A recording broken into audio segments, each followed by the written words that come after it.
I'm the Marine Program Director at WildAid.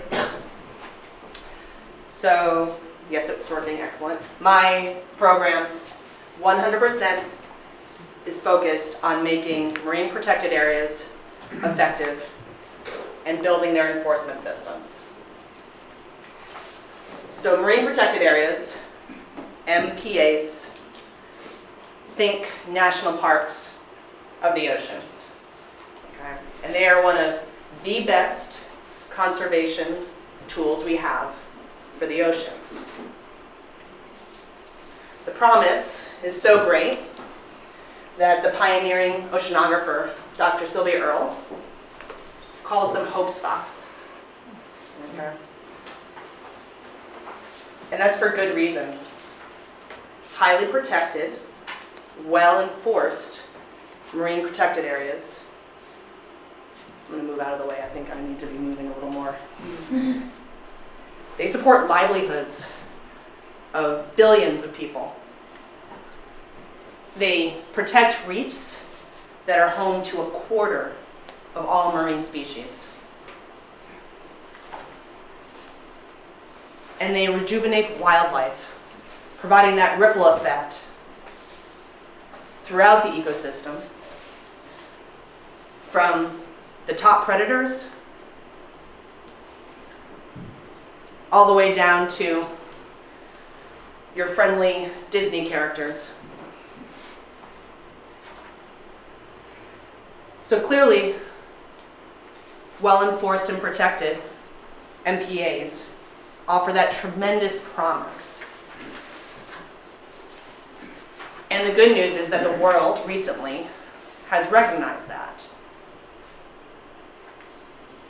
As of last year, over 3.5 continental United States are declared as marine protected areas, but only 60% of those are well enforced. They're just lines on a piece of paper. We call them paper parks. And when they're not properly enforced, you see illegal fishermen targeting them. You see some pretty horrific actions taking place, and you see habitats being decimated. This is the singular challenge that WildAid's Marine Program is committed to addressing. With nearly 2 decades of hands-on experience in the Galapagos, coastal Ecuador, Caribbean, we have pioneered a 6-step program, the blueprint for MPA success,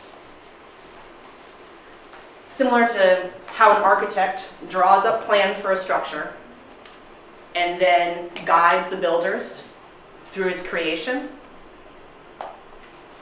We create a detailed multi-year protection plan that considers that complete marine protection system, every component, to make sure that we're delivering measurable and enduring protections.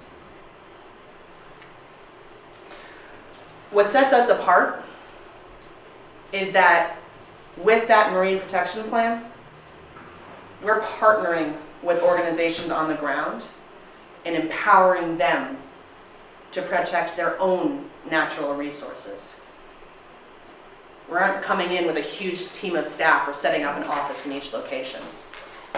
That allows us to be lean and efficient, and also builds the confidence on the ground that people need in order to have those truly long-term enduring change.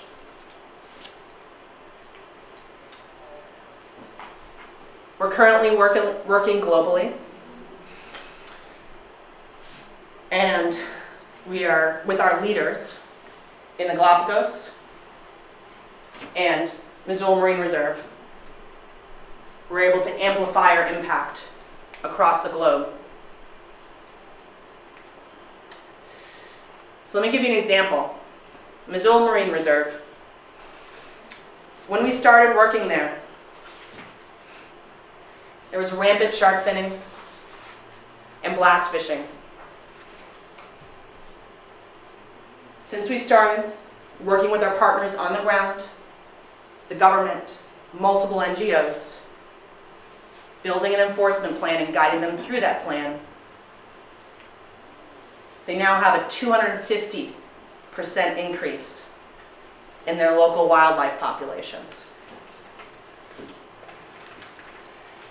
They have 25 times more sharks in the reserve than in comparable habitat outside the reserve. I'm not missing a decimal point there. Okay? Ranger patrols have increased 5-fold with a team of rangers that are all based from the local community. That guy was a former shark finner. And their efforts have led to an 80% decrease in illegal fishing throughout the reserve.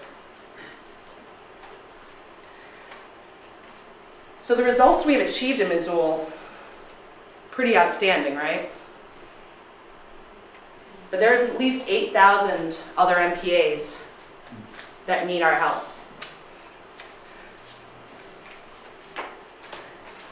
So that's why that did not quite work out the way I was hoping for. Okay, there we go.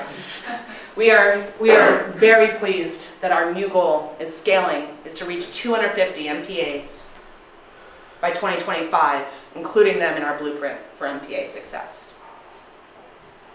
And with that approach, that's how we are going to make the promise of MPAs real.